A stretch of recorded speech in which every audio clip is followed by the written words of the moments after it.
12th of May, 1957. His death brought to an end, in a most characteristic fashion, one of the most colorful sporting careers of the century. But Fan was more than a sportsman. He was an adventurer and a rebel, and to most people, perhaps even his fellow drivers, a living representation of a dying race, that fast diminishing race of dragon slayers, of crusaders, of Columbuses and Cortezes. In pursuit of new adventures, he exhausted the dangerous sports and distinguished himself at all of them. That he should be killed on the threshold of a magnificent racing career is a great loss to racing and to the world of people who still retain an ounce of romance in them. Yet it is somehow fitting. By the very nature of their lives, people like Portago do not die in bed. Their flags remain flying on the many competitive fields where they enjoyed their greatest triumphs, to the very end. And some of Portago's great enthusiasm for the sport will remain with us, for we will not easily relinquish the memory of the excitement we lived through his feats. At motor racing, he was a newcomer, 3 short years, yet he had already gained a seat on the official Ferrari team. He had more natural talent than anyone who ever raced. His highly developed competitive spirit had gained for him the respect as well as the admiration of his fellow drivers, and they were not reluctant to grant him his due. Luigi Chinetti, with whom Fan drove his first race, told about his great drive in the Grand Prix of Cuba. He was the driving of a champion, not because he was ahead for 70 laps and only a small mechanical accident that he dropped back to position. But I may tell now why we consider him a future champion, because after the race in New York, taking apart the brake drum, the clutch, and we find those parts in perfect condition, ready to go for another 500-kilometer race. And when a driver may afford to go around at such a high speed like Portago in Cuba and finish with a, we may say, a brand new breath, is because he has the inside possibility to become a real champion. His car is here now, he used in practice, is efficient as when he was new. And we watched Portago, Sanchez, Caracas, 1955, 56, and this has steady improvement. He listened a lot. Now he's not a wild driver like he was used to be 2 or 3 years ago. And now, especially following a good driver like Fangio Sterling Moss, he find out the truth is with Fangio. And so he's trying very hard to not only to copy Fangio, but if it's possible, science is very young, to improve. And Marquis Portago has easy 10 or 15 years more to go, and for sure one day it's probably the world champion. Very, very sure. You think that someday he will be world champion? Yes, absolutely. The truth is with Fangio, a fitting motto for any aspiring driver, and Portago had learned this. Fangio himself, a taciturn man, slow to praise undeservedly, took notice of Portago and gave a frank and prophetic opinion before the Cuba race. Portago himself conducts the interview. Bueno, el circuito es bastante peligroso, hay que andar con cuidado, y si llueve, con más razón. Fangio says that the circuit is very dangerous, and if it rains, it's going to be absolute murder. How does this compare to Monaco? ¿Cómo comparas esto con Monte Carlo? Ah, es distinto, este es veloz y Monte Carlo no es veloz. This is completely different. This is a fast circuit, and Monte Carlo is a slow circuit. Who do you expect this competition to come from? ¿Quién crees que puede ganar aquí? Y bueno, hay muchos, empezando por vos. He very kindly and diplomatically says that he thinks that I am his most dangerous rival, but I'm sure he's exaggerating. But this was no exaggeration. Portago drove his most perfect race, leading handsomely for 70 of the 90 laps, and dropping back to third only by mechanical circumstance. We spoke with Peter Collins, the young man who almost wrested Fangio's crown from him last year after the Cuba race. Of Portago, he said, "He's a man who who is devoted to sport, whether it be skiing, bobsleighing, water skiing, swimming, fishing, hunting, whatever it might be. But as far as motor racing is concerned, he's got tremendous enthusiasm, a great deal of ability, and as soon as he learns how to moderate his ability with his ability, in other words, he knows how to drive well and fast, but he does tend to go off the road, in my own opinion. I don't know. I mean, he obviously won't agree with me on this, but he does tend to fly off the road, and you obviously can't go off the road and win motor races. And I think that once he can arrive at a decision, which can only be with himself, that he will drive slower than he wants to drive, and he knows he can, and stay on the road, and become reliable, then he'll be one of the best drivers that there are in the world today. I hope that he continues to drive like he did today, because, in my opinion, on his form today, if he goes on driving like that in sports cars and in Grand Prix cars, he'll be up among the world champions tomorrow. I'm sure of it. Count von Trips, one of the brilliant newcomers to racing, supported Collins's opinion. Oh, look, Von is, Portago is very bold, and he's going for things where you must dare very much. And so he started horseback riding, and then he went off with bobsleigh, and then he started racing. And he started it just the way, you know, sit in a car and go as fast as possible, and if he even turns over, and so he wouldn't run.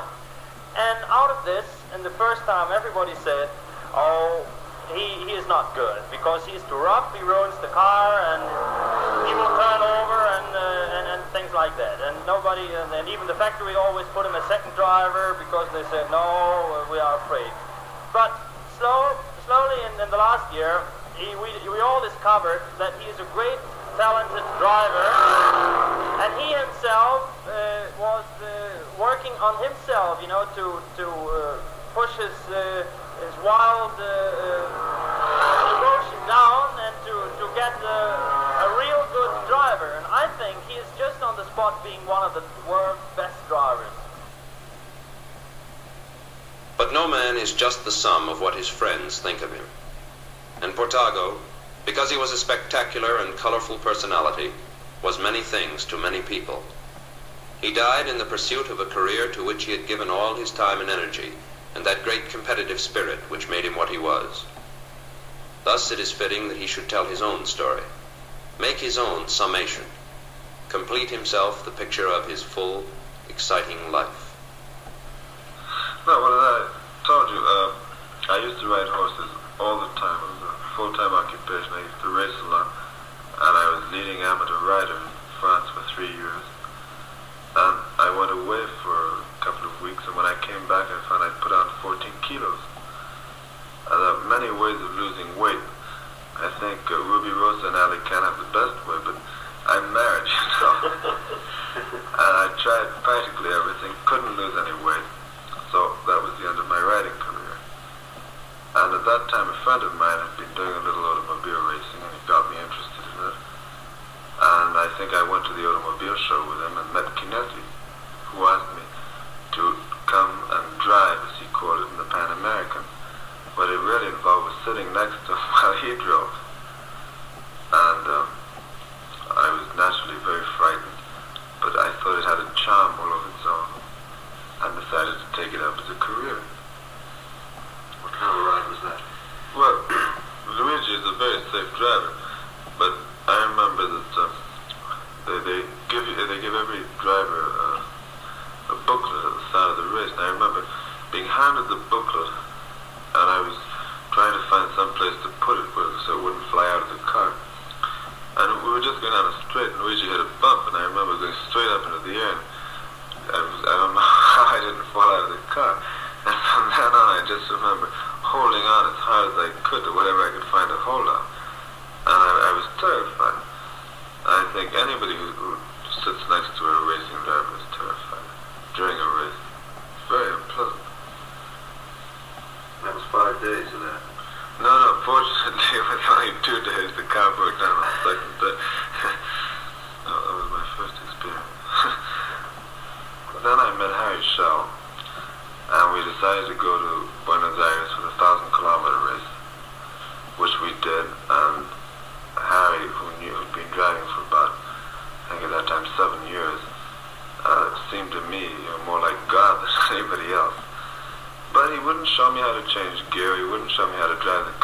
terrified I'd break it in practice. The race was 1,000 kilometers, and after about 700 kilometers, Harry naturally was a little tired and came into the pits. Said, "Okay, now you drive it."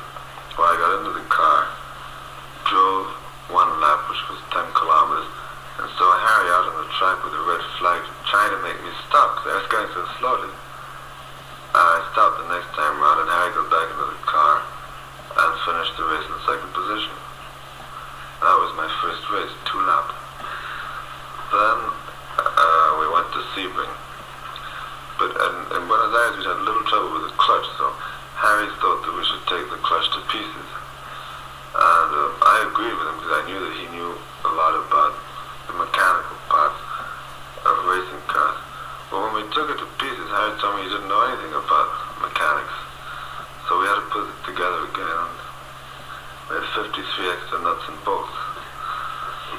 However, that didn't break. The rear axle broke. So I still hadn't really driven a racing car. I had to go back to Europe then, and I sold my Ferrari and decided to buy a smaller car, which was a Maserati. And the chief mechanic at Maserati's, Bertocchi, spent an entire afternoon teaching me how to change gear. So at last I knew how to change gear. Then I went to Le Mans in 1954 and drove with Talo Tomasi. This was my first race. We drove for 12 hours before the car eventually broke down, like all Maseratis, at 4 o'clock in the morning. Then I went to Metz with a Maserati where I won my first race. After that we drove at Reims in the 12-hour race. I drove with Louis Chiron, and we broke down 20 minutes before the end. We were leading our class. So I thought, well, that's enough of the Maserati. So I sold the Maserati and bought an Oscar. Went to the Grand Prix of Germany with it and turned over on the 5th lap. This was my first serious accident. After that, I sold the Oscar and got a Ferrari. And since then, I've only driven Ferraris. I went to the Pan American race in Mexico and broke down after 200 kilometers. I knew the course very well. Roberto Mieres, the Argentine driver, and myself had done 12,000 kilometers driving up and down the roads, so we knew the whole course from start to finish. I did 200 kilometers during the race and he did 180. So we had 3 weeks, which gone to hell, not good at all. After that I went to Nassau, still in 1954, where I won 2 races and came in second on the 3rd race. Then I started to think that I had arrived, that I knew how to drive, and that Ferrari should give me a contract. So I went to see him, and he wasn't very encouraging, because I don't think he'd ever heard of Nassau in the first place. And anyhow, I continued to drive on my own all during 1955, and I was lucky. I won 2 or 3 races. Then I went to Silverstone, and I had my second serious accident. I broke my leg. It was in practice. It wasn't even during the race. It was raining, and as I came into a corner, my gear broke, and I went straight off the road and hit a bank. So that took care of the summer, and I couldn't race again before September, when I went to Goodwood with Mike Hawthorne. Mike started off and was doing very well when we broke the clutch, and we had to make a 12-minute pit stop. Eventually, we went from 1st to 42nd place, I think.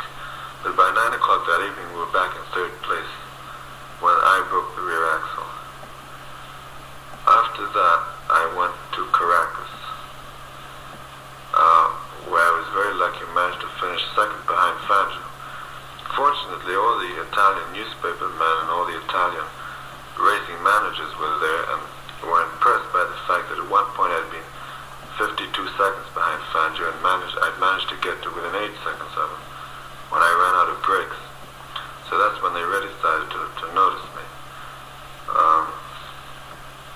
Next came Nassau again, where I won 3 races and came in second again in the Governor's Trophy, in the Nassau Trophy, which I never seemed to be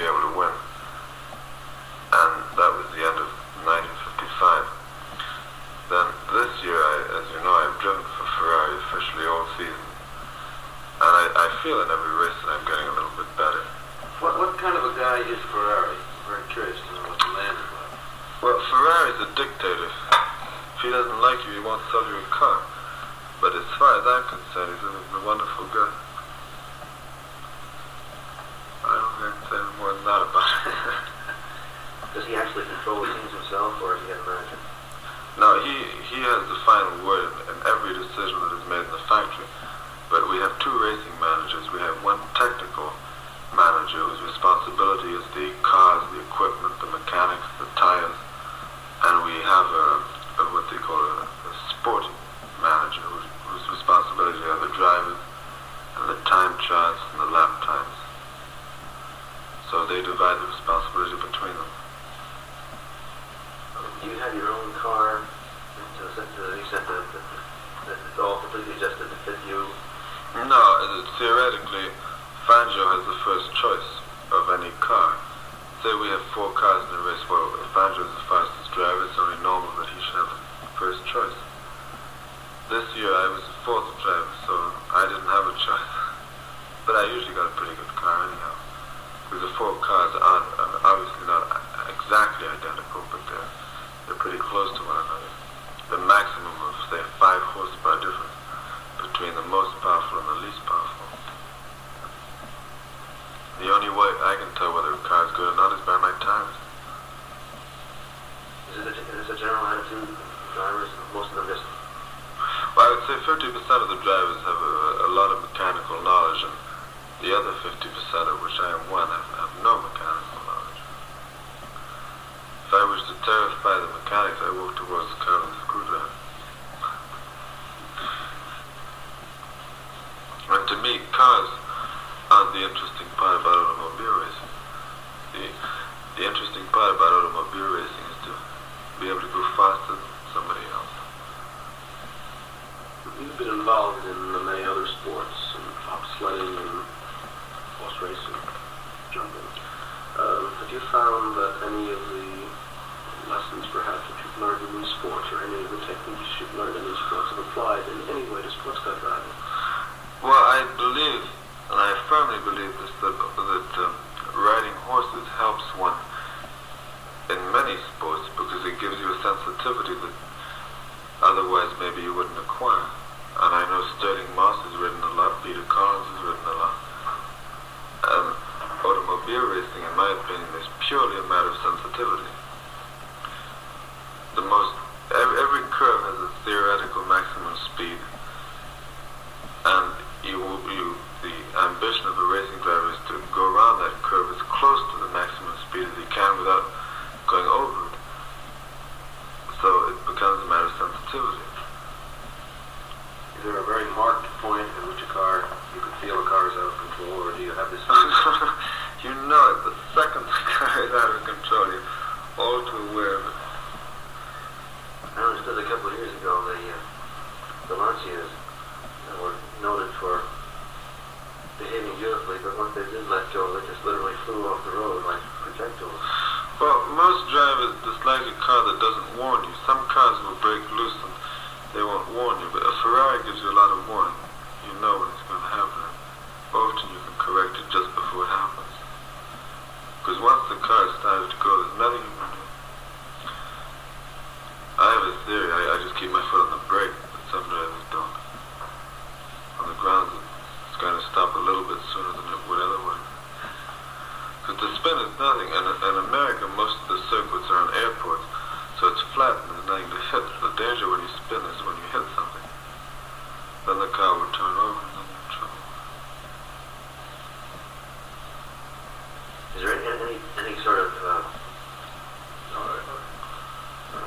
average that causes most accidents? Is there any single factor that's responsible? Yes, the drivers overdoing it. Mechanically, no. I would say it's very rare that the same mechanical failure occurs twice.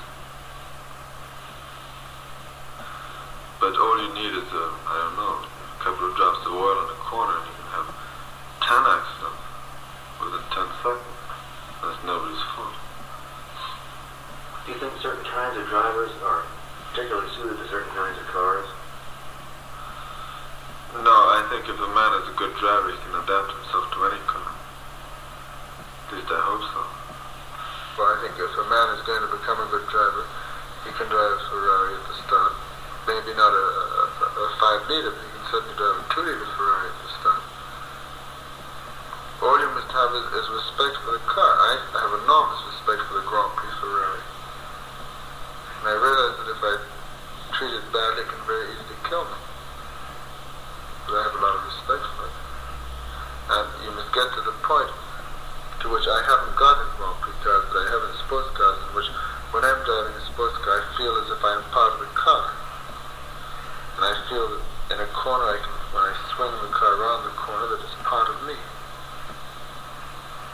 I don't have that feeling yet in the Grand Prix car. I hope I will get it very soon. Can you remember all your sensations the first time you ever drove a Ferrari? Yes, I remember starting off, and I had both hands on the steering wheel, and I wanted to put it in the second gear, and I think I went off the road to put it in the second gear. What's your favorite race of all the races? I think my favorite circuit is Nürburgring in Germany. It's a 14-mile course, and it has 183 turns or corners, and it has a straight of 4 miles, 4 kilometers rather. And no, that's definitely my favorite circuit. That's only for sports cars, isn't it? No, they have sports cars and the Grand Prix of Germany there every year. Well, besides yourself, who do you think on the horizon at the moment? I don't think anybody can compare with Fangio, now or in the past. I think the only way anybody will be world champion in the next few years is if Fangio retires. Fangio is definitely the best. Moss is equally definitely the second best. Third, you have Peter Collins. And fourth, you have about 4 drivers. You have 5 drivers. You have Berra, Castellotti, Musso, Shaw, and myself. And we're all about the same. When you first started driving, were you aware of a gigantic gulf between their conception of driving and yours, or you just look around and say, I understand, as soon as I learn the methods, I'll be there too? No, I realized there was a gigantic gulf. Well, the first year I drove, I used to take a lot of chances. I used to go too fast. I didn't know what I was doing, and I'd usually go off the road. I think the first year I drove, I went off the road practically in every race I drove. But I always know why I went off the road. That's a big difference. But I still have a terrific complex about Fangio, or even Moss. You know, if I see Fangio and Moss in front of me, Fangio and Moss. Maybe I could pass them, but I couldn't stay in front of them for 4 or 5 laps without going off the road. It's very easy, well, it's not very easy, but it's perfectly feasible for me to follow Fangio and Moss. Because then I just do exactly what they do. But if I have to go in front of them, set the example, so to speak, well, it's very easy for me to go around the corner half a mile an hour too fast, or to brake 10 yards too late. And I'm in trouble. Well, in this country, since the war, there's been a lot of focus on so-called styles. The Italian style, which most Americans think of, is simply being driving with the arms extended. Is there any recognizable style of driving that's peculiar to national groups? I mean, do Moss and Hawthorne drive in any way alike?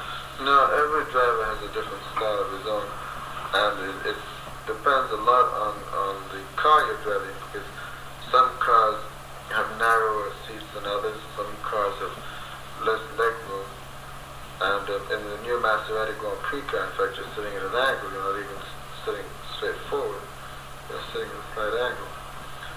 I think Fangio has the most relaxed style. Fangio and Moss have the most relaxed style, and Hawthorne has the least relaxed style. Hawthorne always has an expression of a man who's fighting on his face.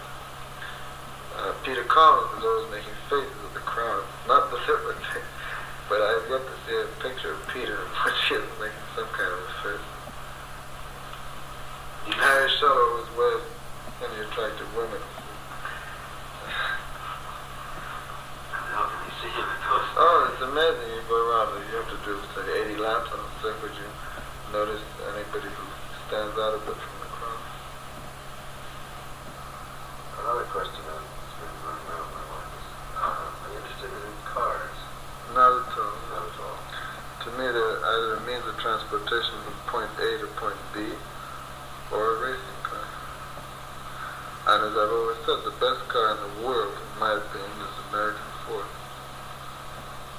Nothing can come close to it.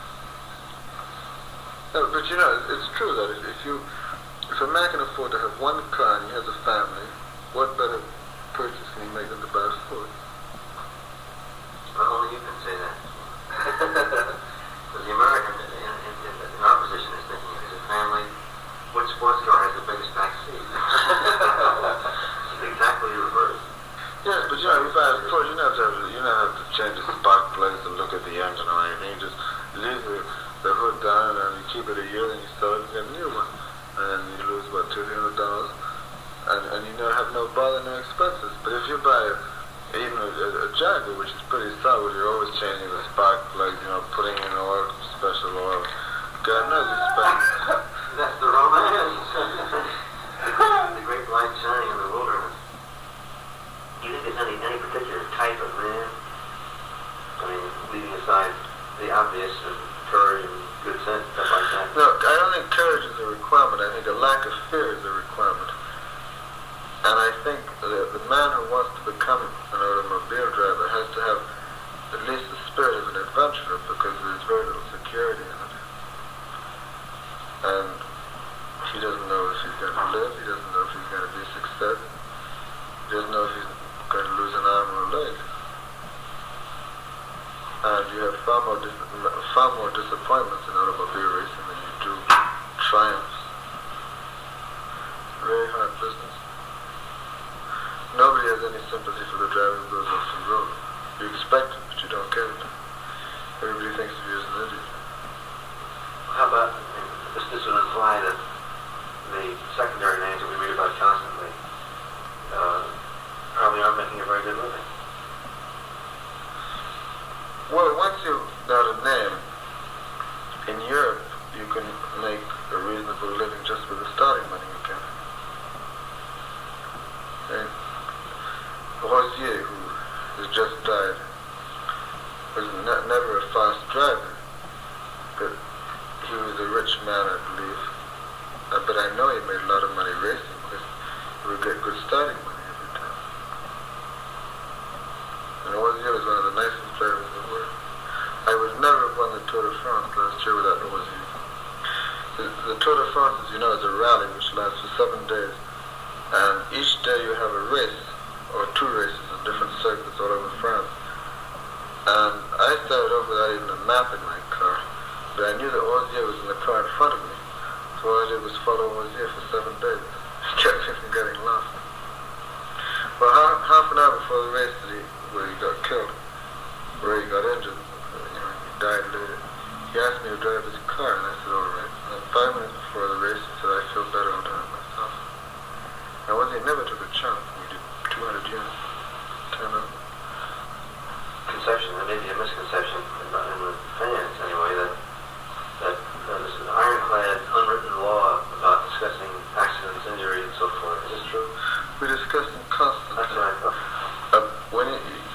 A driver usually gets killed on a Sunday. And if he's a close friend of yours, well, you think what a stupid sport this is, and you think seriously of giving it up. But on Monday you think, well, maybe he's just unlucky, maybe I shouldn't give it up yet, I'll give it up next year. Then on the Tuesday you start thinking about, now, well, there's a race next Sunday, maybe I'll go. And on the Wednesday you go to the race. But it's ridiculous. It's like, if you remember, in England they have an air show every year called Farnborough. Well, 3 years ago a plane exploded over the crowd at Farnborough, killed 57 people. Well, is that a reason to stop all air shows? It's just an extremely unfortunate occurrence. What are you going to do about it? Now that happened to Sebring, and that's the end of Sebring. This is why somehow there's got to be an appreciation sooner or later in this country and everywhere else of the kind of attitude that's necessary for racing, because we've been through events now that would stop for accidents. And we know a guy who quit racing because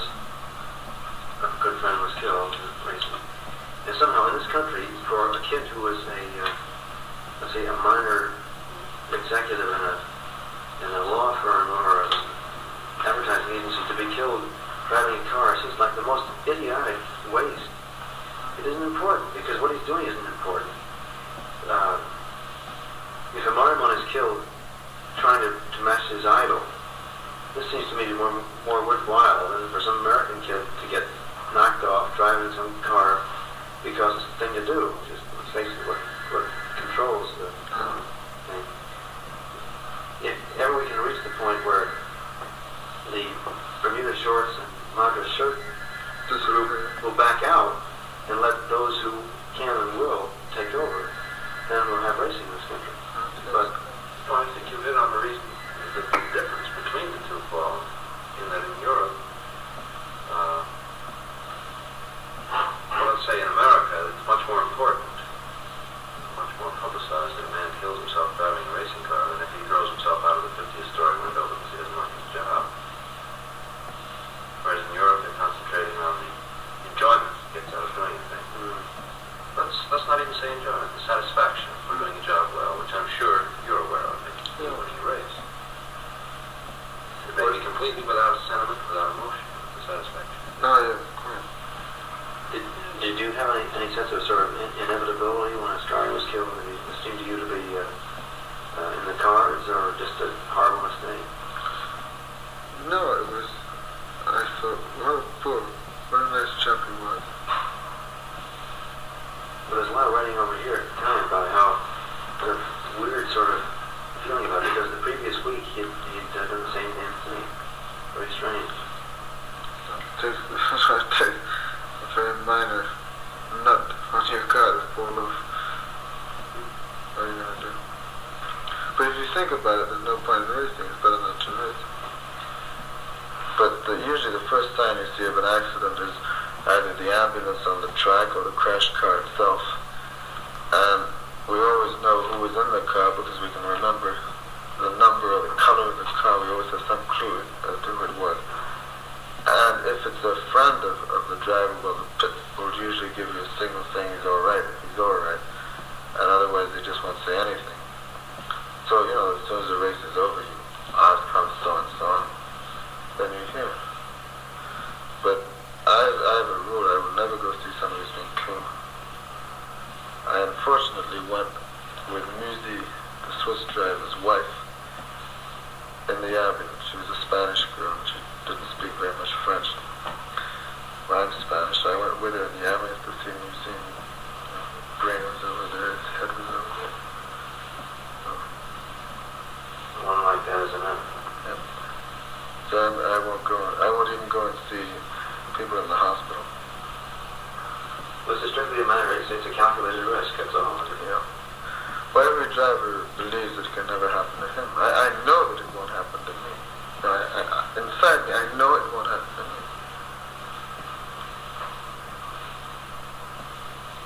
I think all drivers feel that way.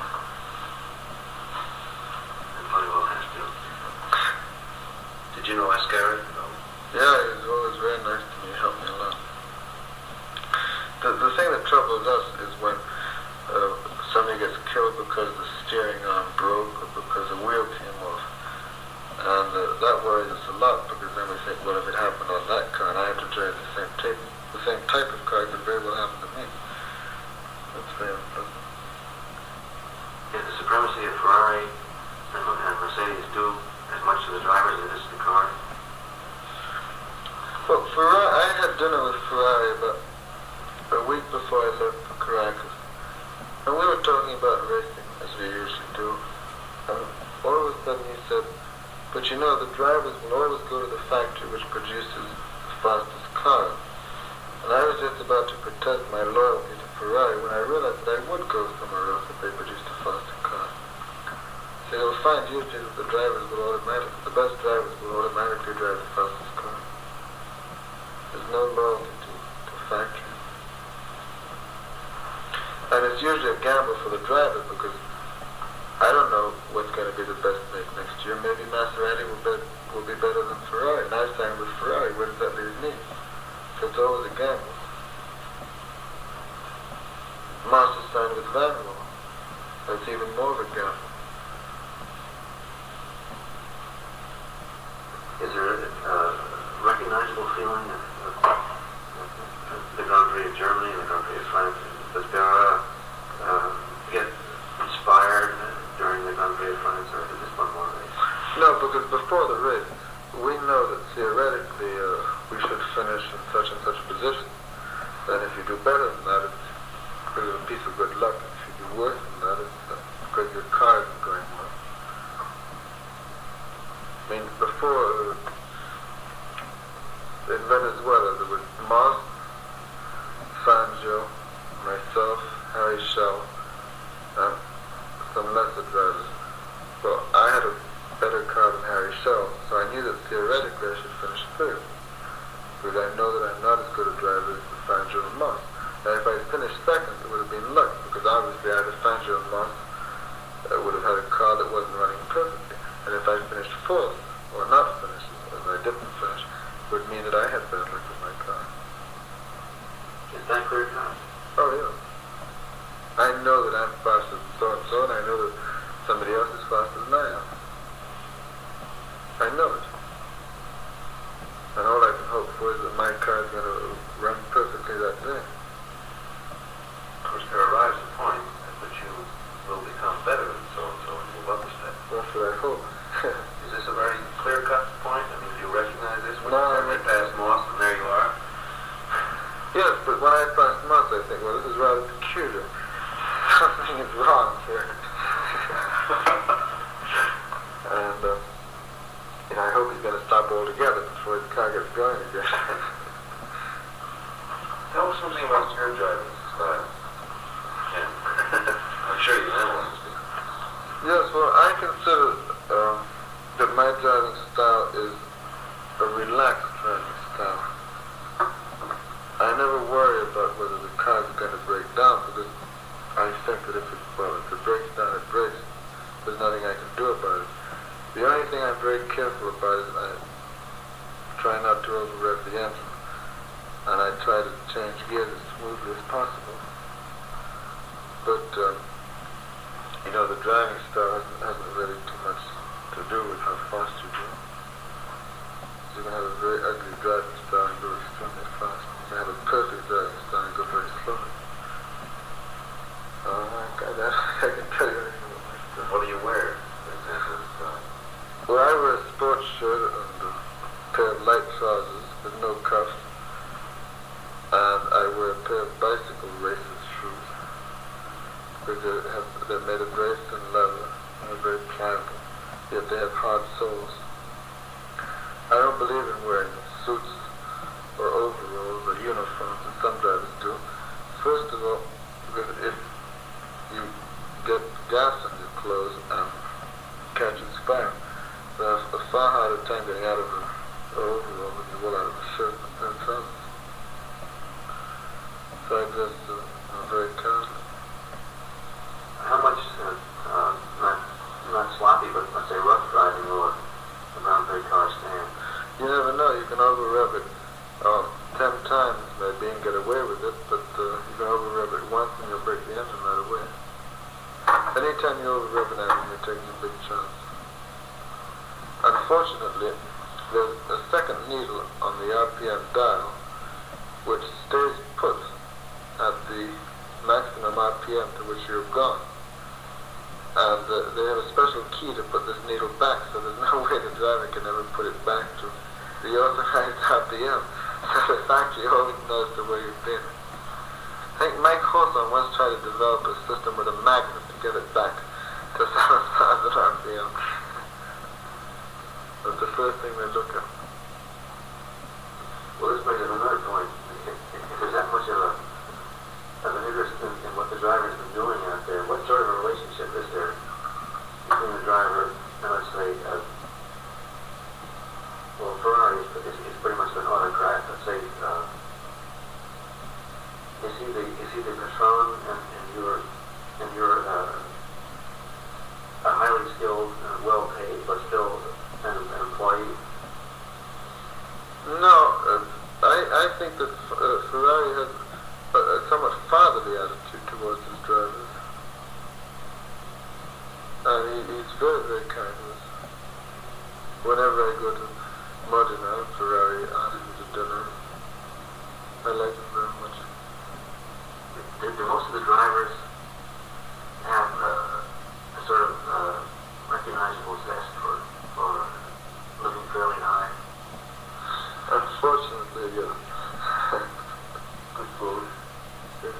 would say the most serious driver of all is Fangio.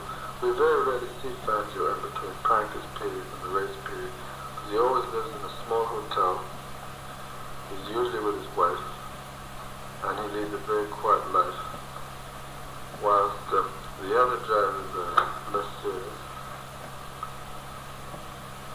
I mean, is there any kind of a sort of a group, I can't think of the proper word, but sort of any kind of an inclination toward reaching for the same extremes in every phase of living as you do in cars, and as you could do if a driver likes wine, he's going to research. No, there are very, very few drivers who drink at all. I can only think of two who drive, who remain nameless. But, the drivers are very normal. Certainly like those who drink at all. I can only think of two who drive, who remain nameless.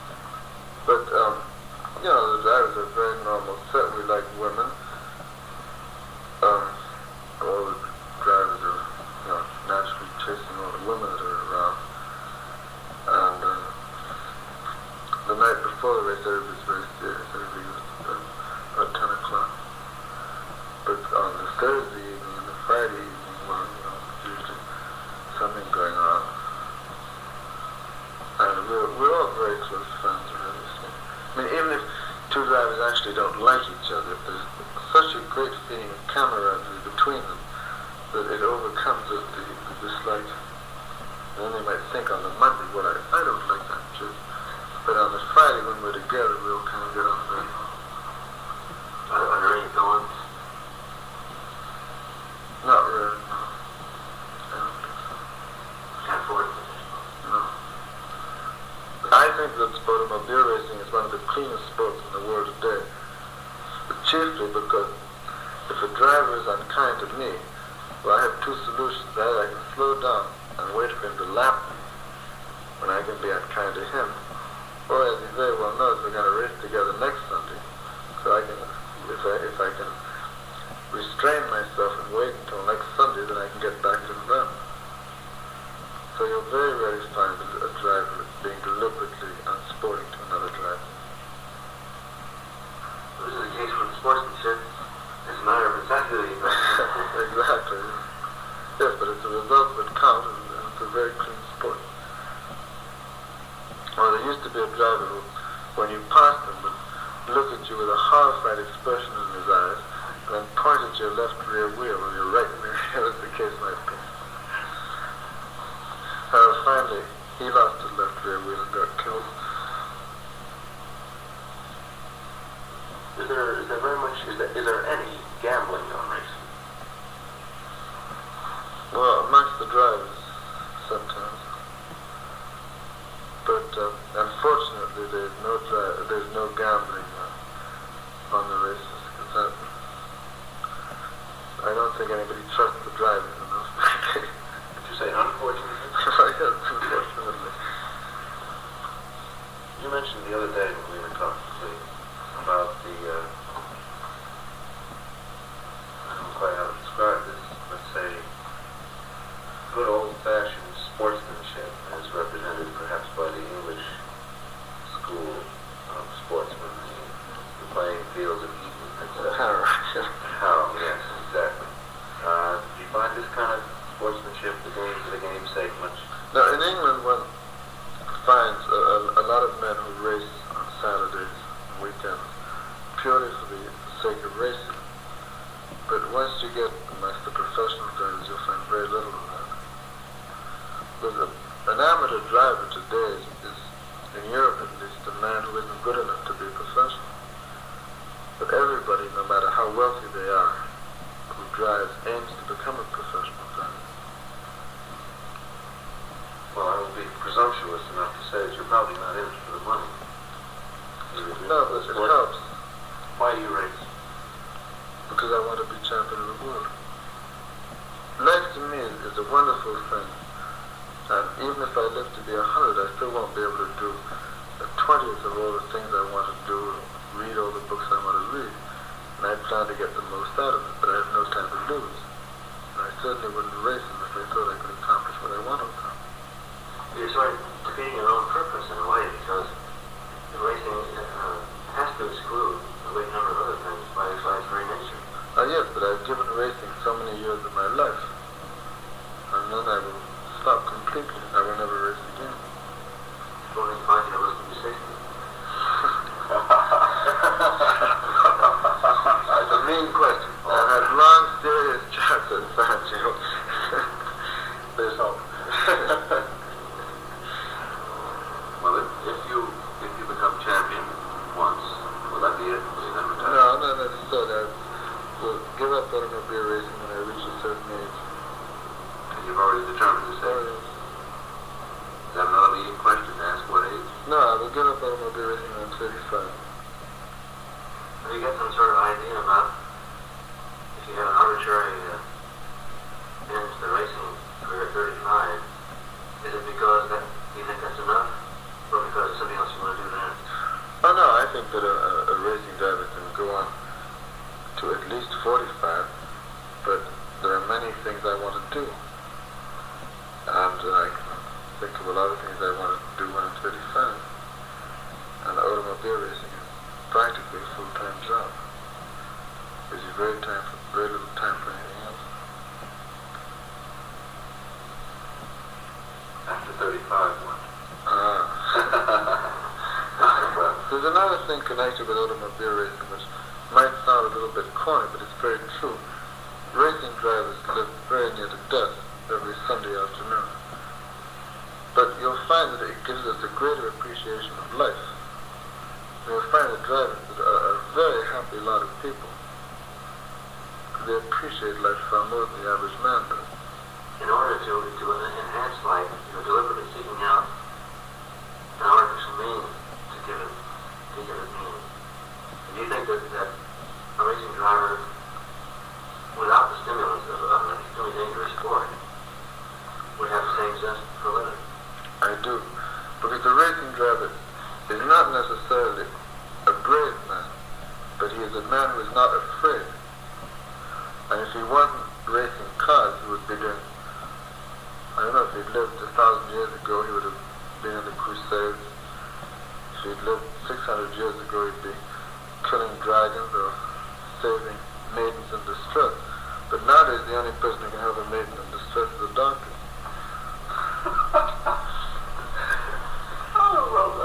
Well, I know that the English will take a very dim view of this, but in my opinion, it's more a Latin sport than an Anglo-Saxon sport. And of course, we consider it a sport. But I think the Latin mentality is more suited to it than the Anglo-Saxon. Because the Anglo-Saxon attitude would be one of bulldog tenacity, and keep going the whole race.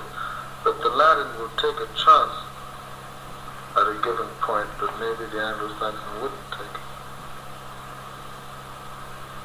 I'm not insinuating in any way that he's braver than the Anglo-Saxon, but maybe for the last few laps he could turn on an extra bit of power that the Anglo-Saxon wouldn't have. Well, that's wondering why then, since it is more ideally suited,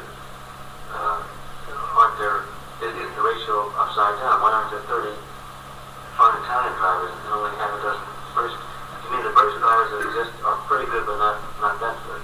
There's not much chance of getting that good.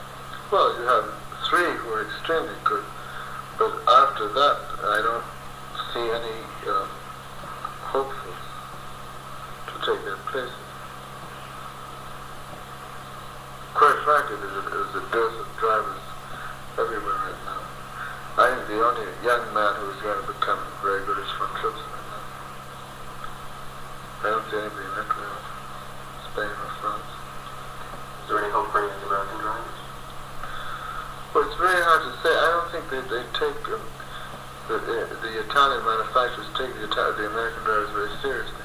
I know that Carroll Shelby went over to Ferrari and said, well, I won 34 races this year. Ferrari said, who was second? And Carroll's a very nice guy, but how can he improve? He has nobody to improve against. You know what I mean? What about the American drivers who haven't competed in Europe? I think possibly Marston Gregory is better.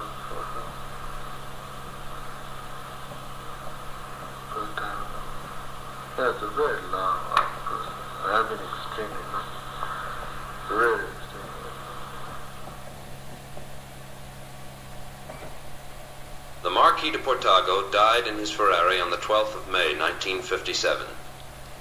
His death brought to an end, in a most characteristic fashion, one of the most colorful sporting careers of the century. But Fon was more than a sportsman.